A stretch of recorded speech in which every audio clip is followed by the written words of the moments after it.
From my own years of therapeutic experience, I've come to feel that if I can create the proper climate, the proper relationship, the proper conditions, a process of therapeutic movement will almost inevitably occur in my client. And I ask, what is this climate? What are these conditions? Will they exist in the interview with the woman I'm about to talk with whom I've never seen before? Well, let me try to describe very briefly what these conditions are as I see them. First of all, one question is, can I be real in the relationship? This has come to have an increasing amount of importance to me over the years. I feel that genuineness is another way of describing the quality I would like to have.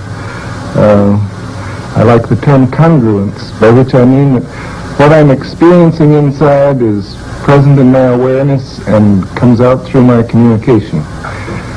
In a sense, when I have this quality, I'm all in one piece in the relationship. There's another word that describes it for me. I feel that in the relationship, I would like to have a transparency. I would be quite willing for my client to see all the way through me, that there would be nothing hidden. And when I'm real in this fashion that I'm trying to describe, then I know that my own feelings will often bubble up into awareness and be expressed, but be expressed in ways that won't impose themselves on my client. Then the second question I would have is, will I find myself prizing this person, caring for this person? I certainly don't want to pretend a caring that I don't feel. In fact, if I dislike my client persistently, I feel it's better that I should express it. But I know that the process of therapy is much more likely to occur, and constructive change is much more likely, if I feel a real spontaneous prizing of this individual with whom I'm working. A prizing of this person as a separate individual. You can call that quality acceptance, you can call it caring, you can call it a non-possessive love, if you wish. I think any of those terms tend to describe it. I know that the relationship will prove more constructive if it's present. Then the third quality, will I be able to understand the inner world of this individual from the inside? Will I be able to see it through her eyes?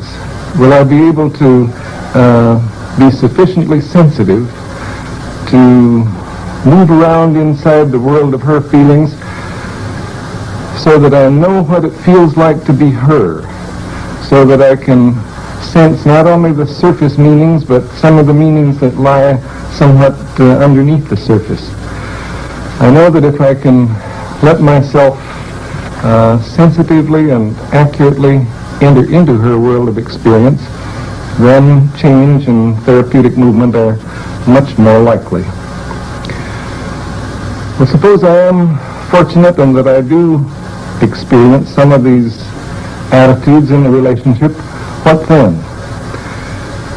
Well, then a variety of things are likely to happen, both from my clinical experience and from our research investigations. We find that if attitudes of the sort that I've described are present, then quite a number of things will happen.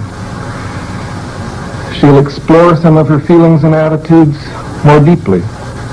She's likely to discover some hidden aspects of herself that she wasn't aware of previously. Feeling herself prized by me, it's quite possible she'll come to prize herself more. Feeling that some of her meanings are understood by me, then she can more readily perhaps listen to herself, listen to what's going on within her own experience, listen to some of the meanings she hasn't been able to catch before. And perhaps if she senses a realness in me, she'll be able to be a little more real within herself. I suspect there will be a change in the manner of her expression. At least this has been my experience in other instances. from being rather remote from her experiencing, remote from what's going on within her, it's possible that she'll move toward more immediacy of experiencing, that she will be able to sense and express what's going on in her in the immediate moment. From being disapproving of herself, it's quite possible she will move toward a greater degree of acceptance of herself. From somewhat of a fear of relating, she may move toward being able to relate more directly and to encounter me more directly. From construing life in somewhat rigid black and white patterns, she may move toward more tentative ways of construing her experience and of seeing the meanings in it. From a locus of evaluation which is outside of herself, it's quite possible she will move toward recognizing a greater capacity within herself for making judgments and drawing conclusions. So those are some of the changes that we have tended to find, I think that they are all of them changes that are characteristic of the process of therapy or of therapeutic movement.